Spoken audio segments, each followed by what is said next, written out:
27 अक्टूबर 1947 को हिंदुस्तानी फौज सुबह सुबह श्रीनगर की ओर रवाना हुई। जितने डाकोटास थे, जितने फ्लाइट्स थे, जितने प्लेन्स थे, सभी हमारे फौजियों के साथ श्रीनगर के लिए रवाना हुए। ऐसा कहा जाता है कि एयर इंडिया की एयरबस, जिसमें बहुत ज्यादा लग्जरी फिटिंग्स होती थी, उसमें सेना के अफसरों ने जाके सारी लग्जरी फिटिंग्स उखाड़ दी, बाहर फेंक दिया उसे, और जितने फौजी अंदर आ सकते थे उन्हें सबको वहां पर खड़ा किया गया और प्लेन को श्रीनगर पहुंचाया गया। क्योंकि पहला ऑब्जेक्टिव, पहला मकसद जो हिंदुस्तानी फौज का था वो ये था कि हमें श्रीनगर का रनवे सिक्योर करना है।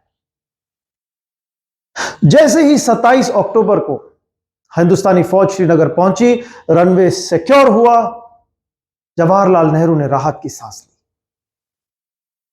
अब 27 अक्टूबर को हिंदुस्तानी फौज के पहुंचते ही सभी अफसरों ने श्रीनगर के आसपास एक सुरक्षा रिंग बना लिया, एक सिक्योरिटी रिंग बना लिया, जिससे यह ट्राइबल इन्वेजन जो बारामूला में दहशत फैला चुका था, विनाश फैला चुका था, वो श्रीनगर तक ना आ पाए। जब यह सूचना मोहम्मद अली जिन्ना को मिली कि हिंदुस्तानी फौज श्रीनगर आ चुकी है, जिन्ना गुस्से में आग बबूला हो गए। सबसे पहले उन्होंने खूब शराब पी और शराब पीने के बाद में उनके आर्मी के commander in chief general Frank Messervy को कॉल किया। जनरल मैसरवी को कहा कि हिंदुस्तान पे हमला कर दो, अटैक कर दो हिंदुस्तान पे। लेकिन मैसरवी ने उस वक्त उनकी बात नहीं सुनी। लेकिन पाकिस्तानी आर्मी उन ट्राइबल्स के साथ लगातार संपर्क में थी। ऑफिशियली भले ही पाकिस्तान ने वॉर डिक्लेयर नहीं किया था, लेकिन अनऑफिशियली ऑन रिकॉर्ड सबको पता था कि इसके पीछे पाकिस्तान का हाथ है। 1 नवंबर को लॉर्ड माउंटबेटन, भारत के पहले गवर्नर जनरल, वे तुरंत मोहम्मद अली जिन्ना से मिलने गए। तो मोहम्मद अली जिन्ना ने साफ इनकार कर दिया कि यह ट्राइबल इन्वेजन पाकिस्तान की नहीं, यह ट्राइबल इन्वेजन भारत की करतूत थी। मैसेज क्लियर था, पाकिस्तान युद्ध चाहता था। 3 नवंबर को जब उसने बड़गाम के पास पहल करने की कोशिश की, हमारी आर्मी मौजूद थी और हमारी आर्मी ने इन सभी ट्राइबल्स को धीरे धीरे पीछे खदेड़ना शुरू कर दिया। बारामूला मिल गया, उरी मिल गया, और जैसे ही पीछे खदेड़ते हुए आर्मी आगे बढ़ने लगी, सर्दी शुरू हो गई, बर्फ गिरने लगी और दोनों पक्षों से जो फायरिंग थी वो ठहरने लगी।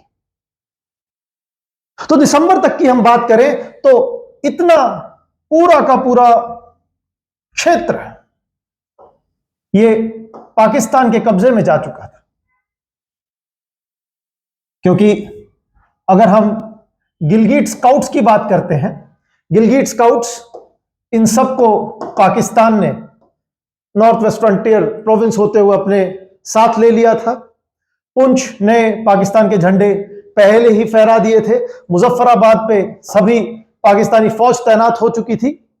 तो इतना पूरा जो क्षेत्र था यह पाकिस्तान ने अपने कब्जे में ले लिया था। और 1 जनवरी 1948 को लॉर्ड माउंटबेटन के कहने पर पंडित जवाहरलाल नेहरू ने यूनाइटेड नेशंस के सामने यह प्रस्ताव रखा।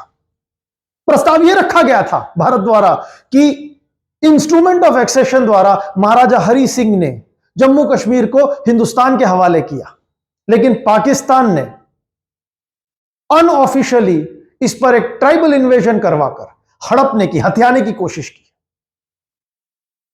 पाकिस्तान का कहना था कि यह ट्राइबल इन्वेजन उसकी खुद की करतूत नहीं, बट महाराजा की करतूत थी और ये सभी ट्राइबल्स अपने मुस्लिम भाइयों की जान बचाने के लिए जम्मू कश्मीर आए। इस वक्त एक बहुत बड़ा किरदार निभाया गया था पाकिस्तान के commander in chief sir Frank Messervy ने। Sir Frank Messervy British counterpart से मिले। इनका नाम था फिलिप नोयर बेकर। उन्होंने कहा कि लॉर्ड माउंटबेटन प्रो इंडिया हो चुके हैं उनकी सभी राय बायस्ड है हिंदुस्तान की तरफ।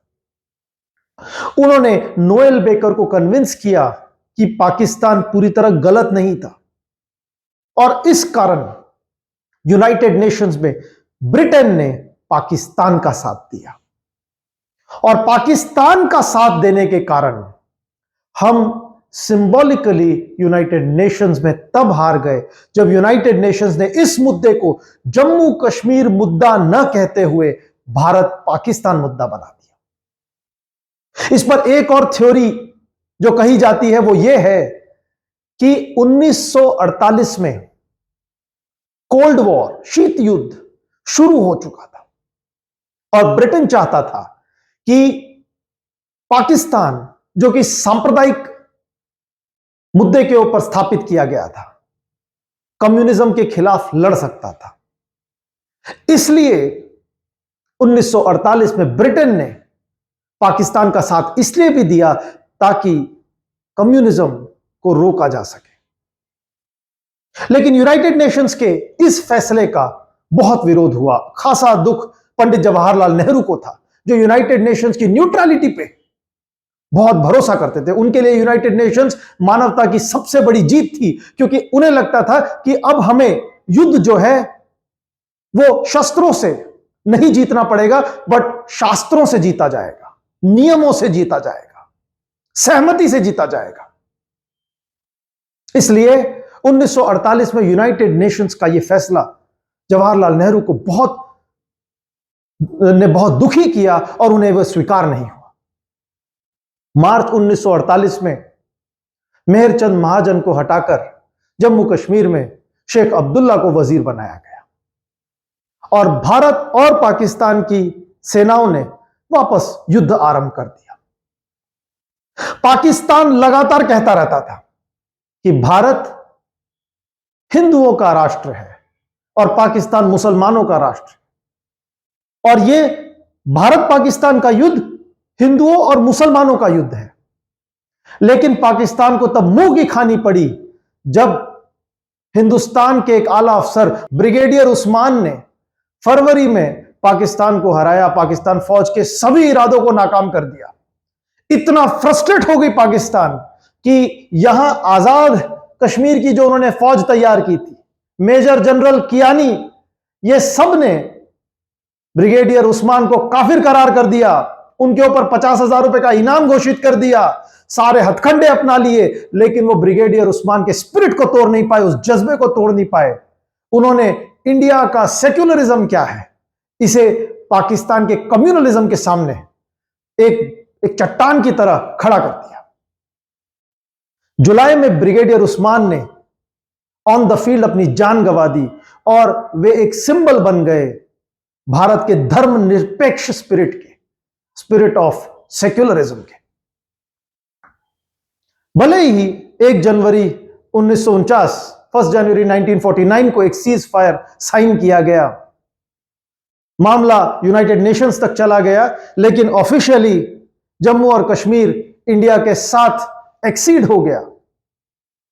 पाकिस्तान यह कहता रहा कि जम्मू कश्मीर पाकिस्तान का था और पाकिस्तान इसे लेकर के रहेगा, और भारत का जवाब कुछ यूं था कि हमें पता है कि जन्नत की हकीकत क्या है, लेकिन दिल खुश करने के लिए गालिब ख्याल अच्छा है।